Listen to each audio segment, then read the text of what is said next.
All right, well, we'll welcome you all. We're at 12 o'clock here, so we're going to welcome you to this next program in the Grow Big Red virtual learning series. So thank you all for coming. And today we have Jody Green with us to teach us about garden friends. Okay, well, thank you for having me. I was a little bit of a sub in, so I'm not Kate, but I will be talking about garden friends. And the interesting thing is taking and replacing Kate, it's a completely different talk because it's garden friends. And so I kept reading the statement that said, discover the hidden allies that support healthy gardens and landscapes from pollinators to predators and beyond. And I have to tell you, I've been thinking about this for a very long time, and it's been a very difficult topic because it encompasses a lot. It's very vague, but kind of detailed. But I do take my friendships very seriously. And so I have to put a disclaimer that I may or may not have the same friends as you, and we can agree to disagree on what is good or who or what is good or bad in your life. But I will be talking mostly about my garden friends, and I tried to make it encompassing, so maybe it might be one of your favorites too. My hope from this program is that you learn something new about an arthropod that you probably haven't given much thought about, and in their impact on the ecosystem. I have several pictures of myself with different bugs. I didn't put one up here. I do have tarantulas as pets. I've kept a black widow or two, some scorpions. I've got Madagascar hazen cockroaches and some beetles, termites, all sorts of things. But this is a picture of a dung beetle that's at the UNL Department of Entomology, because sometimes I get to hang out down there with other bug people. But I just find insects very incredibly entertaining and fun to watch. And so this is why the friends that I keep may not be the same that you do. So I did look up a few definitions of a friend. So a person attached to another by feelings of affection or personal regard. I do tend to have those feelings to some insects and arthropods. The definition also included relationship based on mutual affection, trust, and support. And it's not so much mutual affection. I think I have a very fond of a lot of arthropods, but I don't think they're very fond of me. So that's a little bit different. But when it comes to allies, that means that you have a common cause, something to assist or support working on a common goal. And so I thought this does work because I talk a lot about pollinators. I believe strongly in trying to conserve and create habitat where you live. And I'm part of the certified pollinator habitat here in Nebraska. There's a program here, and we have insects that also support that. So I feel like they could definitely be allies with me. A lot of the volunteering I do might have to do with trail work and out in parklands, working on that goal so people can go outside and have some fun. And so I can relate with that. Pollinators and also natural enemies. So a little predators out in the wild. For instance, if you heard some of our conversation, we talked about the lady beetles. Particularly the multicolored Asian lady beetle that is a pest in houses in the fall. And most of the time when they're out in nature, they're very good. And we have a lot of aphids out in the landscape. So that's what they're doing. And so when I see them, I usually think they're up to good, except when they're in my house and they're up to no good, right? So that's some definitions. And just remember when you're like, what is she talking about? I will try to relate it to like, these are my friends. But we all have different kinds of friends. And so the first one that I'll talk about is that cute and chubby friend that buzzes around the garden. And that's not me. I'm talking about a bumblebee. So there are a lot of bees out in the garden. If you are someone who loves to grow perennials and flowers, annuals, even fruit trees, things that bloom, uh, bees will show up. And bees are the most effective pollinators. Last night I did a program. I talked a little bit about other Nebraska pollinators, including butterflies and moths and beetles and flies. But my friend is going to be the bee, and a little bit focusing on the bumblebee in this talk, but bees are the most effective pollinators just because they are so hairy, and bumblebees especially because they're so robust and they've got so many hairs. So in this picture here, I have a variety of different bees, and there are a lot of bees out there. We have about 4,000 in North America. But because their job is to collect pollen, it makes them be really great pollinators because they've got this special hairs to pick up pollen. And because they're feeding that to their larvae, they're picking up and moving it around. And so they're deliberately gathering. And so they are just so good at moving those pollen grains from the male part of the flower to the female part of the flower. And they also have flower constancy, which means that they visit particular plant species. And we do have generalist bees and specialist bees. So depending on what you plant, different bees will show up. But the one I'm talking about in this talk will be the bumblebee, which is the third picture here. The specialized hair that collect pollen, we call that scopa. And you can see on this halictid bee, that scopa is on the legs. So they've got these shaggy legs, very cute. The scopa on a leafcutter bee or a mason bee is on the underside of the abdomen. So they've got pollen tummies. That's where their hair is. And then for honeybees and bumblebees, they've got they've got a lot of different scopa, but they actually have something called a corbicula, which is the pollen baskets, or sometimes you'll see them with the pollen pants. And on both of those bees, they'll have this specialized way to transport pollen, and sometimes it looks shiny. You can see it on this one, really packed in there, and that's on the hind legs. But they're very specialized. And other times, like the leafcutter bee, they just keep it on their tummies and underside the abdomen. And then when they go back to their nesting cells, they'll scrape that off and feed that to their larvae. So as mentioned, there are a lot of different types of bees in North America. I have this poster hanging in my office, and you can see all the different types of bees. And just, we always talk about arthropod or insect diversity. There's a lot of diversity with bees based on like what they look like, their form and function, where they nest, if they're social or not. So over 90% are considered solitary. So that means they don't nest in a single hive. We do have two social bees that are the honeybee and the bumblebee. And so we call that eusocialism. So that's the highest form of social social status. So there's a lot of individuals. They are in a central nest. There's one egg-laying reproductive, and she's called the queen. And then there's a whole army of workers, and that's why they call them worker bees. But they cooperatively care for young, overlapping generations. So they don't produce their own brood, but they take care of the young. So it's for the good of that colony. It's a caste system, so they each have their own responsibilities. And that's why if you do get stung or chased by a bee, it's going to be from one of these social colonies because they have something to protect. They have their larvae and their eggs and their queen to protect. And, if 90% of them are solitary, then most of the bees out there are not going to be a threat. And there are so many bees out there besides these two that I've mentioned.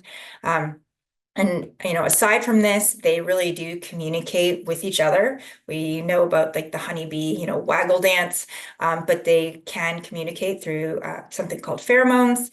And the females of all of these bees, they possess a stinger, which is a modified ovipositor. So that is an egg-laying device. The males are rarely in those colonies. They get produced later in the season for purposes of mating, but they do not have a stinger. So, it's going to be the females. And we do know about honeybees that they have a barbed stinger. So when they do sting you in defense, they will kind of rip off their abdomen, so they will die because it's a barbed stinger. For bumblebees, not so much. They don't have that. They can sting repeatedly. So that's one thing that people believe, that all bees will die if they sting you, but bumblebees can sting repeatedly. But despite that, they're still my friend. So even though these are both social colonies, the honeybee life and the social life of bumblebees are very different. So when we think of honeybees, these are non-native bees. So they're from Europe. Sometimes they're called the European honeybee. But they are managed. So people like beekeepers are taking care of them and moving them around. Sometimes they're used commercially to pollinate different agricultural crops, but they're non-native, they're managed, and they're perennials. So that means that they are to live through the winter and continue on. That's why it is a lot of work to keep them going. If you've ever known a beekeeper, they're always talking about like what happened to the hive over the winter, because it's a lot of bees will die from several different things. The social life of bumblebees, however, is very different. So you can see in these two pictures, they're not as organized. They have a bunch of honey pots, and they are an annual colony. So every year they're going to start, the queen is going to start a new colony, and they will die off in the winter. So that means if you have a nest somewhere, if you can avoid it and let it live, through the season, that's the best way to do it, or you can remove it. But we really try to discourage people from spraying any pesticides on any of these bees because they're pollinators. But for honeybees, they're going to be all mainly managed. There's very few feral colonies out there anyway, and a lot of them have probably escaped from a hive. With bumblebees, these are native and they are wild colonies. And so this is a view into a bumblebee nest. And you can see that largest one is the queen. So there are 20 species of bumblebees in Nebraska, which blows your mind. And if you start getting really into bumblebees, which I am, because that's one of my friends I'm talking about today, you can get a bunch of different guides. There's a lot of different resources on how to get to know your bumblebee. And if you're into that, you will be hooked. It's a very kind of fun thing to do, and knowing that your data goes somewhere to be reported so that you can see is pretty exciting. So again, these are those disorganized clustered honey pots, and in there it's got nectar and pollen, and it's only a short supply because they only need it for that one season, and they're continually feeding on that. But then again, they will die off in the winter. So I said the one fertilized queen, she overwinters. Some are protected. Sometimes it's underground. It could be in a structure, it could be behind bark, it could be somewhere. But she's overwintered as an adult, and it's just her. In the spring, pretty early when it warms up and there's food out there, so some flowering plants, which is very important, she goes and she finds a protected place to start her nest. And so many times she will start creating those wax pots and laying eggs and feeding it pollen. So she will be out foraging, and you'll see those big bumblebees out in your garden. And later on, you may see smaller ones, but early in the spring, when you first see bumblebees, they're huge because they are those queens or foundress of that nest. And so her first set of brood are going to be small, but then she's got some workers to work for her, and then she can stay in the nest and lay eggs, and the workers will go out and forage for pollen and nectar and bring it back. So later in the season, in the fall, that's when males are produced in that brood, and then they'll mate, and the males will die, and then the females will go and overwinter. And that's the life cycle of a bumblebee. Bumblebees will nest in a lot of different places. So I did mention underground. Many times they're in old rodent burrows. So if you're someone who's had voles in your garden or mice, I have that, it can be a really good place for them to nest. So just be aware when you are watching bumblebees, if you see it go into a hole in the ground or somewhere in your garden or under some kind of retaining wall or anything like that. Just keep note of it that you want to avoid that, especially later in the season when the colonies are bigger.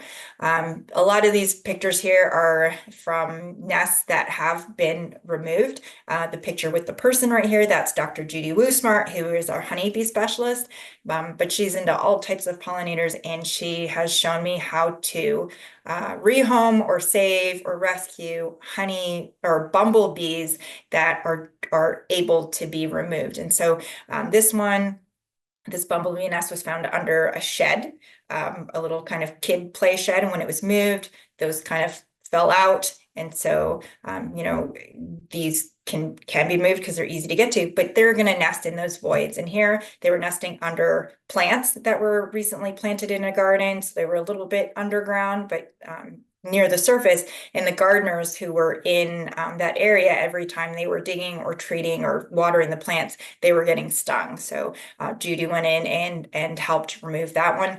This one was in a feral cat box. So the owners of this home and cat box, they have feral cats, and so they keep that out for the winter for them. And a bumblebee nest was found in there, and were stinging people, so they wanted that removed. So I went out and collected that, and this is a sprinkler, underground sprinkler system, but you can see it's very much like a compost pile, which if you watched Backyard Farmer a couple weeks ago, I think it was like the maybe May 29th show, Judy is removing a bumblebee nest from the Backyard Farmer garden compost pile.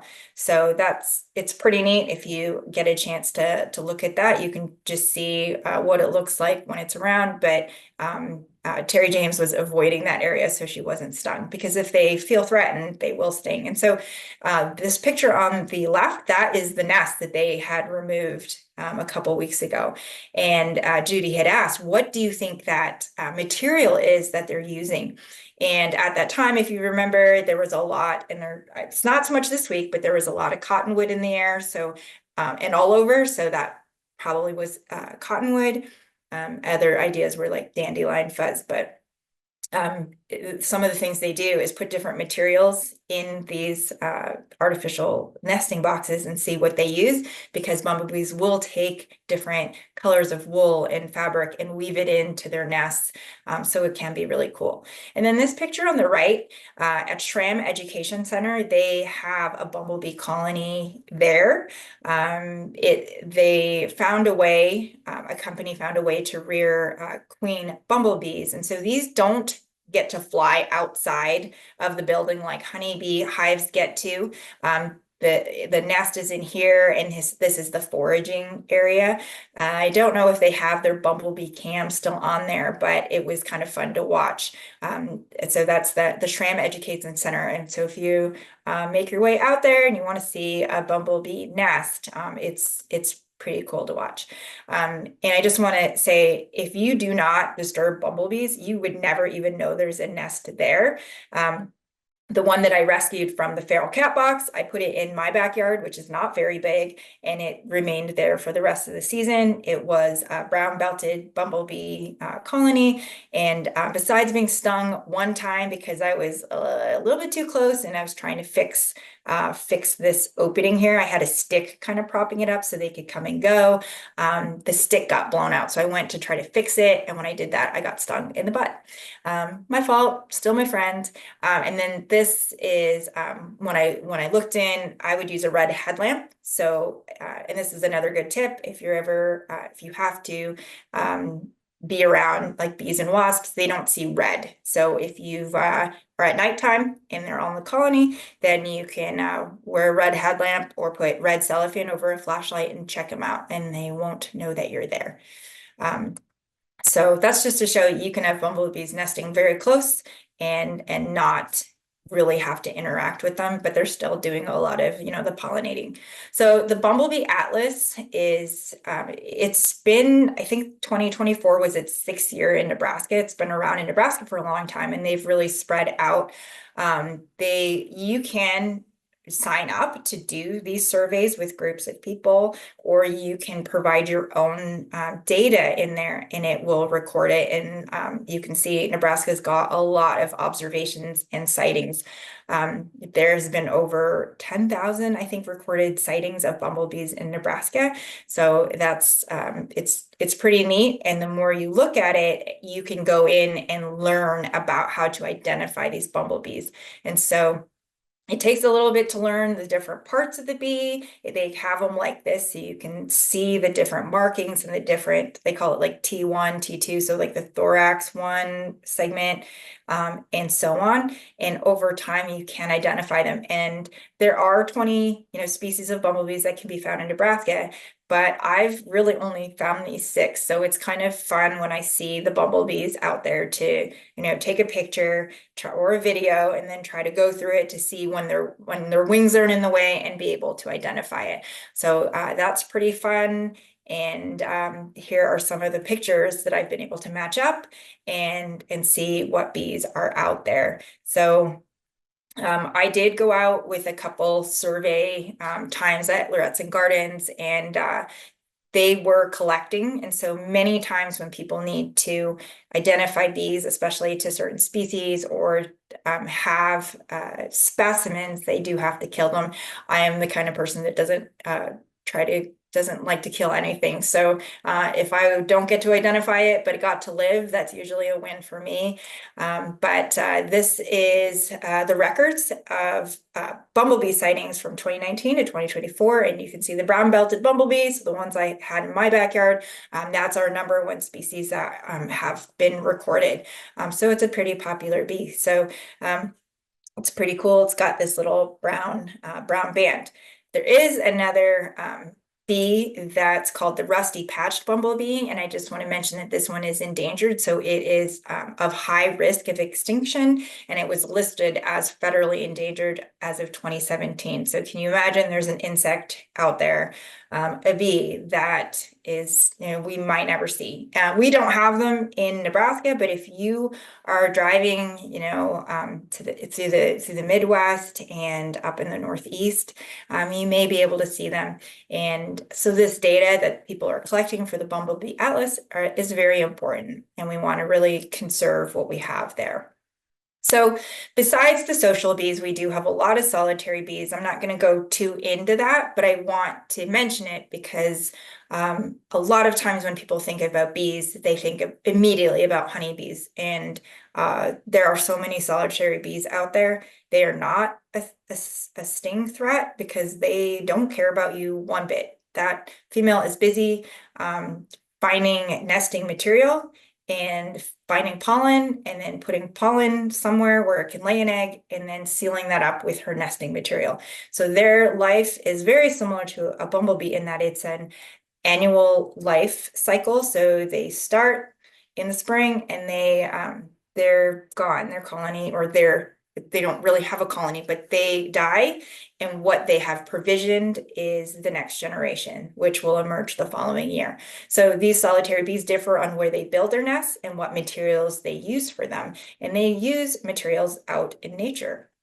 So we have about, surprisingly, over 400 bees in Nebraska. 70% of those are considered ground nesting bees. So when we're out in our garden or we're gardening, we don't even know how many of our friends are underground and waiting to emerge, or a female, provisioning her nest. So this is a great visual of what you may see on the outside, which is nothing, right? They're hidden. You don't know that they're there. But underneath, there's different tunnels. She's got pollen, and she's laid an egg there, and the larvae hatch, and they eat it, and then eventually they'll turn into a bee. And so it's a solitary bee because there are no other females. There are no, she is in charge of her offspring. And then 30% of those are cavity nesting. So that means they require some kind of tunnel. It could be something that's already there. Some bees can make their own tunnels, but normally it's something that's already there. So that's why we've had an increase in bee hotels and things like that. But here's an example of a sweat bee. So if you've ever seen those metallic bees, gorgeous. You'll see them on your plants, but have you ever thought of where they nest? They nest in the ground. So this was in the garden, in the peppers, I believe, in one of our teaching gardens. And I just happened to be standing there where this little bee went into the ground. So these sweat bees, they're small, metallic, bright colored. Sometimes they're attracted to perspiration and they'll land on you, but they really are nesting underground. So it's a really good idea sometimes to have bare soil and not till up too much of the soil so that those larvae and pupa and all those under the ground are not being disturbed. And then here's another bee. This is a mining bee, and this is in my own yard. I keep a little bed that doesn't have mulch, that really doesn't have anything but herbs. And I just happened to be standing there and I thought I saw a bee, and then I stood there longer and I could see it coming and going, collecting pollen and going back into the soil. So that was pretty neat. In terms of cavity nesting bees, this is a cross section of an artificial nest. Again, I said, where they nest and what they use is going to be very different. So, we are looking at nesting cells. So there are several nesting cells, so several larvae developing in these. So kind of like in this tube, and they're separated by leaves. And so this is a leaf cutter bee, and the female will cut many different broad leaf trees, leaves, and use it. This is surprise lily that's really dried up, but they've loved using that. Sometimes they use petals. Mason bees, they'll use mud or clay, which is why they're called mason bees. So if you see their cells, they are, separated by clay, which is mud, that they are collecting out in nature. Resin bees are going to use tree resin and things from plants to separate them, and it is very sturdy. So it's very hard for you to get into there, but when they develop, they can chew their way out. They have really strong mandibles. And then we've got a wool carder bee here that I don't have a nest to show, but they will card or collect the wool or trichomes from really furry plants. So things like lamb's ear or mullein, the weed, or I think there's like rose campion. There's like some furry plants that they will also use. And sometimes if you're standing there, you can hear chewing, and it's their mandibles scraping those. I do want to note that both of these bees here are non-native. So this is the European wool carder bee, and so they're going to use things in your garden that are non-native, and they are normally these furry plants. Some of them are from Europe. So if you are someone who just plants natives, then you might not get these as larvae, but as adults, they'll come out and look for nectar. But just wanted to let you know about that. I just also wanted to say, like, if you want to do something, I know people know about leaving the leaves or no mow, but saving the stems for bees is so important, and it's really easy to do instead of a bee hotel. Just cut your stems and leave them. You can leave them planted there, and the next year when your plant grows back like this, they'll be hiding those stems. And if they're pithy, some bees will scrape that out and use it, and otherwise it's just really good habitat for them. And there's a really good resource here at the Bee Lab in Minnesota that has a whole chart of different kinds of stems that people have seen bees nesting in. So it's saves, drilling holes in wood or anything like that. And it also keeps them separate. If you've got a lot of organisms in a small area, you will get parasitoids, you can get disease, and it's very similar to what honeybee hives can get. They can get sick, and they can get dermestids and other parasitoid wasps. So saving the stems, it's easier for us, but it's also really beneficial for those insects. And there's I think it's a tiny small carpenter bee using that stem. So some of the stem nesters I just want to mention quickly. We've got mason bees, we've got leafcutter bees, and so here's one chewing the little round holes in Baptisia. But also because they're using that plant material, just note that if you see these little circles out of your plants and your petals and you're freaking out because something's eating it, it could be a leafcutter bee. So that might tug at your heartstrings a little more, and you won't want to spray everything because these bees are very, very beneficial. And you can see there's some stems with bees in them. And this is Phragmites, which is an invasive grass that they do sell, and you can harvest them and use them for nesting material. And but don't plant those. So, oh, I didn't have a good one to hide this. So this is the friend that lights up when they see you, but not really, right? They are actually lighting up to attract a mate. Let me see. Okay, I want to go to, actually, this is the slide that I like. So, this is a lightning bug, and if you've been outside in the last week, I actually was so happy that I took out the trash last week because that was the first time I saw lightning bugs. And whether you call it a lightning bug or a firefly, it kind of depends where you grew up. I think here in Nebraska, people call them lightning bugs, but they are neither bugs or flies. They're actually beetles. But they do this thing where it's a bioluminescence, so they can light up. They are 75% are nocturnal, and so they're only active at dusk when I see them. But just to let you know, there are a lot of different kind of fireflies or daytime fireflies that do not produce any light because they're active in the day. And if the light is supposed to be attracting the mate and they don't need to do that at night, then they don't have to light up. But they go through a complete metamorphosis, which means it's very similar to a butterfly, which it's like egg, larvae, pupa, and adult. And this process can take months to years to go through those life stages. And as larvae, they look very primitive, very cool looking, and they're very predaceous. So they are beneficial all year round. And I think when people say they hate bugs, I haven't heard anyone say they hate lightning bugs or fireflies. So that's kind of a win. So I put this in here because I love seeing them, and hopefully you do too. And it makes me very sad when people live in places that don't or have never seen a lightning bug. But they do pupate underground, and wet springs can lead to a better show. So early emergences as adults and longer displays. So they really thrive in moist habitats. And they're very, very cool. So this one right here, this one's called the black lightning bug, and this one does not light up. And then the one that we see most often is the common eastern firefly, and these are also called the Big Dipper, because the way they light up, it kind of looks, looks like they dip. It also kind of looks like a J. So if you're out there and you see that pattern of light, that's what they do. And if you see that, that's a male flashing for a female.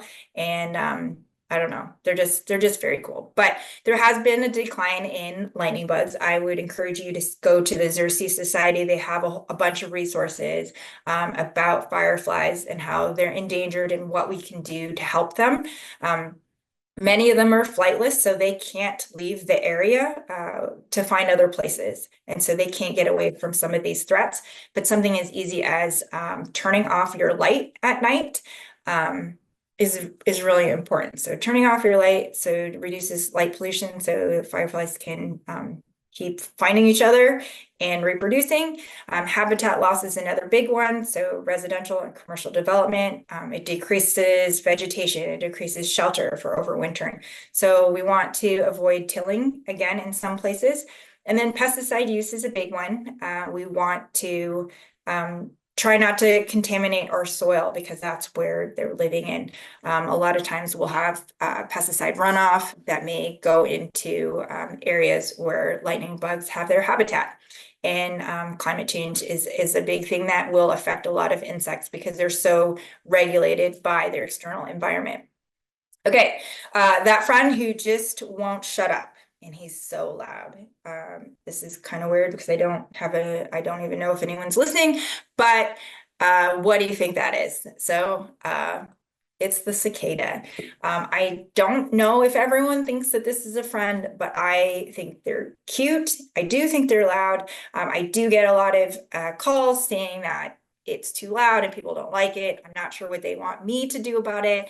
I have suggested going inside and putting on headphones, but I just wanted to talk a little bit about cicadas because I think they're so cool. So this is our annual cicada. We see it every year. It takes them about 1, 2, 3, 5 years to develop underground, but we do get a batch of them every year. That's why we call them annual cicadas, dog day cicadas, and we have a lot of different species here. This is the periodical cicada. It looks very different. Orange wings, orange legs, red eyes, and black body. We do not have this here this year. A few years ago, there was a big talk about the double brood emergence, and sadly, it did not happen here, or maybe actually fortunately for people. And so the news called, they wanted to interview me about this, and when I said it wasn't coming here, they just hung up. But there was 2 broods emerging. So there was actually a brood that was a 17-year brood and a 13-year brood, and then this was their distribution. So it didn't really overlap too much, except for in places in Illinois. This year, there was talk about cicadas again. I have friends living in different areas who are experiencing this. We sadly are not. Brood 14 is called the Greater Eastern Brood. So it's the second largest brood, and they are emerging here. So they will emerge for about 4 to 6 weeks, and it's in May. So it's a different time than the annual cicadas. So we get our annual cicadas usually around 4th of July. So these are the periodical cicadas. These photos were sent to me by Jonathan Larson, who used to be the entomologist at Douglas Sarpy County, and he's a great friend of mine. He knows I'm super jealous, so he sends me pictures, but you can see these nymphs are under the ground for 13 to 17 years based on which type of cicada you have, the periodical ones. Sometimes even nowadays, if you have a tree cut down or you're digging, you may find these nymphs, and these are not going to be periodical cicadas. They're going to be the annual ones, but they feed on the sap from tree roots. Very not nutritious. That's probably why they have to feed for so long. But when the conditions are right and that timing, they'll emerge very much like our annual cicadas. They'll crawl out of the ground and then they'll molt for their last time. This is the periodical ones because they got the red eyes, and there'll be trillions of them. They spend that 4 to 6 weeks mating, screaming in the trees. That's the male looking for a female, laying eggs on the trees, and then they die. So what they do is they actually use their ovipositor, which is enforced with metal, if you can believe it or not, and they insert their eggs in trees. So sometimes during these mass emergences of periodical cicadas, there will be some flagging in some of the trees, and people complain about it. This is what it looks like. The eggs will develop, and then they will fall to the ground. That's when they can burrow into the soil and start that cycle all over again. So here's what it looks like when you are in a place that is having a brood emergence. And so this was last year, and I have friends that always send me pictures of bugs. And I don't know if you can hear this, but this was at Mahoney State Park in 2015.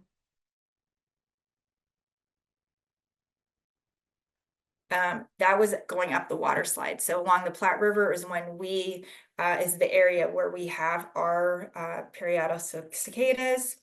I'm gonna just go to, another benefit for cicadas.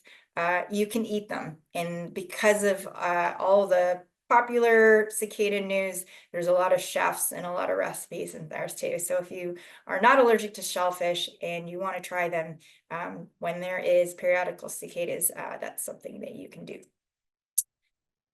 Oops. So this was back in 2015 when we had our brood. So this was my daughter back in 2015, and there's a periodical cicada that I'm holding. This is brood 4. It's called the Kansas brood. So it is coming May 2032. So that's what I get asked every year. So I'm letting you know it's a very small brood that that emerge in these areas. And so this is what my daughter looks like now. So we just have 7 more years to go. And she promised me no matter where she is, she'll come back and we will go look at the cicadas. So the difference between the periodical cicada and annual cicada, I probably already mentioned that. But we also have the annual cicadas that look like this. This is a bush cicada. So it's when we have smaller ones, we have a lot of different species. So they're all pretty cool. They all go through that life cycle. And then when you look at them, there's a difference between the male and female. So the male is the one that's making those sounds. So he's got these timbals here, and it's like this loud vibration, and it's got a hollow body. So it just pretty much blasts really loud. And they all kind of do that at the same time. And then this, I'm going to turn this volume down so I don't hear it. But you can see this is a time-lapse cicada. So when I don't have time to watch my friends, I just put a phone or an iPad on it and watch it. But this is that shedding of the exoskeleton, and they do leave, I wanted to say, they leave their exoskeletons everywhere. So this is kind of what we call like the gateway bug. Because when kids especially find those exoskeletons, they're not afraid. It's very interesting. You can talk about life cycles. You can think about all of those things. So I think if you've got trees growing and you've got, good soil, you will have cicadas. And so I think that's why I like them. I think they're very interesting. I think it's the sound of summer. I think it would be very sad if they went away. So here's some annual cicadas at different times. So this is what they crawl out of the ground looking like, this nymph. And they will leave these holes. So sometimes, like if you're outside and you see these holes, could be a cicada. There are many things that live in holes in the ground. I don't recommend putting your finger in there, but that's what they look like. And just to let you know, there are a lot of predators of cicadas, including birds and other mammals, or mammals will eat them. Some dogs like to eat them, but we also have insects that prey on them. We're all very familiar with the cicada killer wasp. So they'll take them right out of the air or on trees and provision them in burrows with their larvae. And then we also have this cicada parasite beetle or cedar beetle that we see in September and October. Most often they're on like ash trees. And so people think that they're the emerald ash borer, but they are not. They're not emerald and they don't feed on the ash, and they don't really do anything. They don't feed as adults, but as beetle larvae, they feed on cicada nymphs under the ground. So if you don't like them, then maybe if you don't like cicadas and they're not your friends, maybe these guys, the predators, are more your friends. Okay, I'm gonna get through this really fast. So the friend that backs away from conflict and sticks their head in the sand. I have to say that my friend, I actually have a lot of these right now, is the antlion. And so this is a short-lived video. And this is what it looks like. So they look like inverted cones that are in the ground. We call those antlion pits. And this is what it looks like if you've ever seen one. So when you dig them out, they are called doodle bugs. And they're called that because when you are not looking at them, they're doing this movement trying to make their pits under the soil. So that's why they're called doodle bugs. But that is the larvae of an antlion.